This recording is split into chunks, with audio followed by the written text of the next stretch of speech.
Series 5 of Doctor Who is generally rated as one of the best Doctor Who series of all time, where we first saw the raggedy 11th Doctor, played by Matt Smith, the girl who waited, that is Amy Pond, the lonely Centurion, that is Rory Williams, and the return of the remarkable River Song. This series of Doctor Who is rated so high by viewers and critics due to the amount of filler episodes we have gotten during the series, which includes the 11th Hour, Flesh and Stone, Time of the Angels, Vincent and the Doctor, Pandorica Opens, The Big Bang, and the Christmas special that is Christmas Carol. And in this video, I will be showing you my ranking of each episode of Series 5 from our rating from 1, which means I didn't like the episode at all and is generally forgettable, to 10, which means I find them to be rememberable and is absolute cinema. Sorry, I just wanted to use that for the excuse to use the meme. Anyway, let's get to the video. Starting off the ranking is 11th Hour. Straight off the bat, I have to rate this episode a 9, due to it being a great start to the 11th Doctor's run. In this episode, we see the new regenerated 11th Doctor crashing the TARDIS, which leads to the TARDIS crash landing to Amelia Pond's house. In this scene, we see young Amelia Pond running out of her house to find out what the blue police box was doing outside the house. With the 11th Doctor coming out the TARDIS asking for an apple, due to the Doctor recently regenerated, we find him being hungry and tries different types of food like apple, beans and toast, yogurt, where we see him disliking all of them by throwing or spitting them out. The Doctor finally settles with fish fingers and custard, with the food that becomes iconic throughout his entire run. We then see a crack through time, with it demanding to know where Prisoner Zero is, which is the villain of the episode. The Doctor then sees the TARDIS getting ready to explode, so has to go back to repair it, where we then find out that he has been gone for 12 years. Throughout the episode, we see the Doctor team up with Amelia Pond, now called Amy Pond, and Rory Williams, her boyfriend, to defeat Prisoner Zero, who can shift to different people, particularly people who are in a coma. The episode ends with the Doctor confronting Prisoner Zero, with tricking him into getting caught, which leads to the iconic Doctor Who speech, where he says the world is protected and gets his new clothes. We all know the one I'm talking about. We also get a scene with the Doctor asking Amy if she would like to come with him, travelling through time and space, which reveals the new TARDIS interior that I find absolutely beautiful to this day, due to it feeling like we were watching a fairy tale. The next episode is Beast Below. Now this one I find is generally underrated from the fan base. This episode is the first adventure Amy Pond gets to travel through time and space, where it focuses on a starship, which is meant to be the United Kingdom, be driven by a star whale, whom, like the Doctor, is the last of their species. Throughout the episode, the Doctor and Amy investigates the ship to see how it is moving. The Doctor stumbles upon the Queen, who is trying to solve the secrets, where she goes and helps the Doctor get to the heart of the ship, whereas Amy is trying to help a young girl try to get her friend back, but discovers a voting booth where she sees the secrets of the ship, but at a cost. To keep the secret, she would have to protest, where the ship then gets destroyed, or forget, to protect the ship and the Doctor for knowing. However, at the end, we see the Doctor having to make a decision, which is to release the star whale, which will destroy the ship, or he can kill it harmfully to save the ship and stop it suffering. However, Amy makes a bold decision due to her seeing what the Doctor is like, being the last of the Time Lords, and releases the star whale as I was volunteering to help, where now the Star Wheel has full power and continues to let the UK stay on its back, ending with a good outcome. Overall, I would rate this episode 7 out of 10 for how well the storyline was and how it was executed. Next is the controversial Victory of the Daleks episode. This episode seeks the return of the Daleks, however, with a new design. This design did not go well with fans due to how bulky and how it looked like the Teletubbies with the colours. Personally, I wouldn't say they are that bad. However, it is certainly a downgrade from the copper Daleks used throughout Russell T Davies' first era. Now, this episode is about World War II in London, where the Prime Minister Winston Churchill is trying to find infantry's tactically to overcome the Nazis, and we see the Daleks be used as a weapon with them, manipulating the army thinking they are friendly. And we see the Doctor go mad as he sees the Daleks, and then disguising to take over ours. Throughout the episode, we see the Doctor try to get rid of the Daleks by showing the Prime Minister they are in fact evil, but the Prime Minister says that one of his men designed them and that he was overthinking it.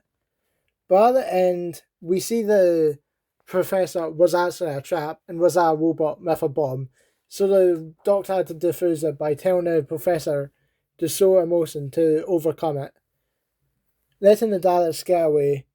Overall, the episode was decent, however, parts of it was boring, so I would have to say I would rate this episode 5 out of 10.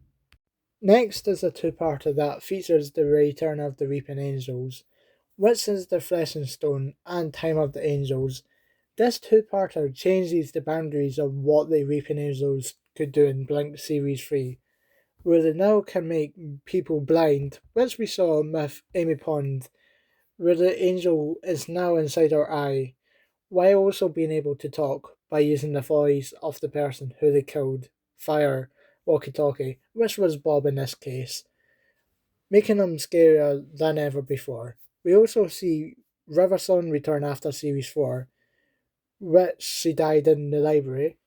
Throughout the two-parter, we see the Reaping Angels ambush and trick the Doctor, making him trapped, being stuck, with multiple Reaping Angels. However, we also see the Cracks of Time seek through again, where we now see the Reaping Angels get scared and try to use the Doctor as bait. But the Doctor had other plans and instead used the Reaping Angel as bait to close the Cracks of Time for now. This two-parter also goes in more depth about the Cracks of Time, where we hear that if you get sucked into the crack, you will be erased from time, and everyone who knew you will not remember you now, which hints more into further episodes. Overall, I really enjoyed this two-parter as it showed the return of one of my favourite enemies, while also it showed us more of Riversong's stories to come. Therefore, I rate this story 8 out of 10. Next, we have Vampires of Venice, and in this episode, we see Rory join in with the adventures after the Doctor crashes his bachelor party before his wedding to inform Rory that Amy tried to kiss him. This scene is quite controversial as it makes Amy look like she's trying to have an affair with the Doctor. However, the Doctor then gives Amy and Rory a honeymoon at Venice to sort out their troubles. However, throughout the episodes, there is in fact danger, and we see fish species disguised as vampires trying to restore their species due to them being last of their kind. They kill the men and make them go in the water to save the species, have the women get controlled, and then they try to flood Finnish to be successful in their plan to restore fully their species. However, like always, we see the Doctor, Amy and Rory all trying to stop them flooding Finnish before it's too late. The Doctor then tries to make them a deal due to him having similarities of being the last of his kind, but they decided to sacrifice themselves, instead letting Finnish not be flooded. This episode, I would say, was pretty decent, however not as good as the following episodes to come. Therefore, I would rate it 7 out of 10. Next one is one of my personal favourites, which is Amy Choice, where the Doctor, Roy and Amy is stuck in a dream. They have to figure out which scenario is real and which is not, from Amy and Rory living peacefully in a village or being in the TARDIS getting frozen to death. The person behind it was called the Dream Lord, who controls when they construct dreams. In that episode, we see the old people of the village be alien species, which leads to Rory's death in this scenario. Amy can cope with this, and the Dream Lord asked her which one is a dream, where she has to make the final decision. Amy chose the TARDIS scenario as the real one, and she didn't want the Rory being dead. Emphasizing how much Amy loves Rory, the Dream Lord reveals she chose the correct one. However, the Doctor proceeded to self-destruct the TARDIS, as this scenario was also a dream, that the Dream Lord can control the real world.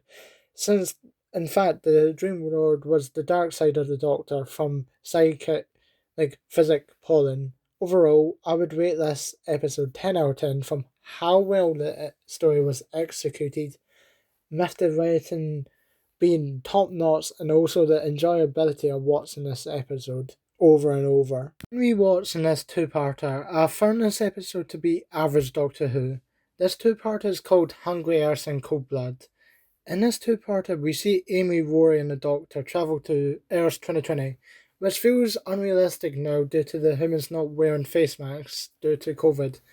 But what we see is a working family drowned down to the core of the Earth.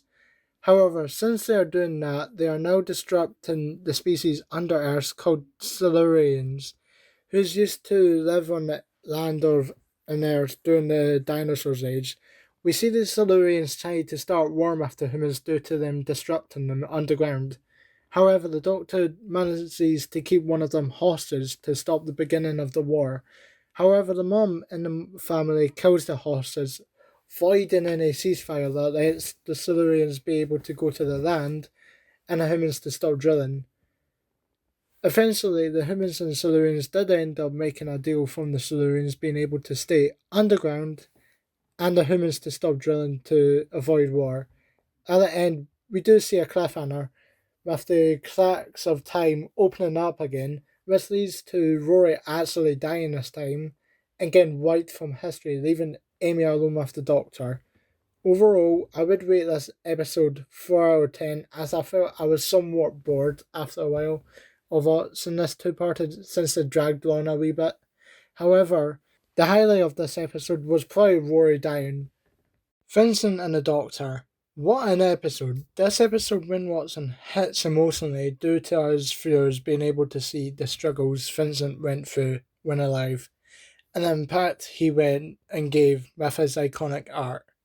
The episode starts with the Doctor trying to cheer up Amy by taking her to an art museum in Paris, which has Vincent van Gogh's artwork, due to her losing Rory and not knowing it. When looking at one of his artwork, the Doctor spots a monster in the church painting that's not supposed to be there, so takes Amy to travel to when Vincent paints the painting to see what happened. Once Vincent started painting the church, Vincent and the Doctor spots a chicken monster that is scared. Unknowingly, Vincent killed it when he tried to slow it down. At the end of the episode, the Doctor takes Vincent to the museum so he can see how popular he would become, to try to persuade him not to take his own life, but at the end it sadly didn't change the outcome of his life, but instead paints a painting for Amy. Overall, this episode gladly deserves a 10 out of 10. The loser. This episode I find myself rewatching from time to time due to the funny interactions we see from the Doctor stuck on Earth and being a roommate to Craig. In this episode, we see the TARDIS fail to land due to a force blocking it from landing, because inside Craig's house there's a force. Throughout the episode, we see the Doctor trying to find out what is upstairs and why it's creating a force so big that the TARDIS can't land. We see the Doctor have to do human activities like work and football to pass as a human. The Doctor finds out what is upstairs from a cat telling the Doctor what has to be going on, what's going on, like people going missing. The Doctor then goes upstairs and finds that Claire, Craig's friend slash class, is getting forced to push a button that then kills her, that can kill her. It then starts when the silent spaceship identifies the Doctor as a suitable pilot, which Craig now tries to save the Doctor by pushing the button, but to let go he has to kiss Claire, which is his crush. Overall, I would rate this episode 6 out of 10 for the enjoyability from rewatching it. We now reach the final two episodes, which is Pandorica Opens and The Big Bang. These episodes are just spectacular, even after rewatching it multiple times. We see Rory return as a woman and waits for Amy for 2,000 years, which shows the lengths Rory would go for Amy. We also have River Song assisting the Doctor trying to solve why everyone is at the Pandorica box. We see that the Pandorica box was set up as a trap to capture the Doctor to save the universe. As it was found, the cracks in time was caused by the TARDIS exploding. The Doctor gets forced into the box by all his enemies, causing the end of the universe, but in the second half we see the Doctor get saved by his future self that gives Rory his Sonic to let him free. Throughout the episode we see time running out, which the Doctor now has to reboot the universe by putting himself in the Pandorica box and fly it into the TARDIS to recreate the Big Bang, which the universe forgets the Doctor and gets right from history. However, gets saved by Amy remembering who he was, and ends with Amy and Rory getting married. This final was just amazing. I'm going to rate it 10 out of 10. Christmas Carol. This episode people class as Series 6, however, I think it counts as Series 5. This special was great at showing how a person that grew up not celebrating Christmas can feel all grumpy at Christmas due to his childhood. We see Amy and Rory stuck at a ship, crashing into the dome that is blocked due to the careless and unwillingness of the Kazaran Sardak. So throughout the episode, the Doctor travels back in time, altering his history to save Amy and Rory and the rest of the town, while also trying to make him kinder. The Doctor does this by celebrating Christmas with him every year so he feels the festive feeling and kindness that he never had. At the end, we see Kazaran being kind and does help save the ship from crashing. We also see the Doctor marry Marilyn Monroe, which is funny. So overall, I rate this episode 8 out of 10. This is the end of the video. Thanks for watching this video. Also, thanks for the people who voted to have me rank Series 5 first. And if you like this video, please subscribe and like this video for more Doctor Who content. Bye bye.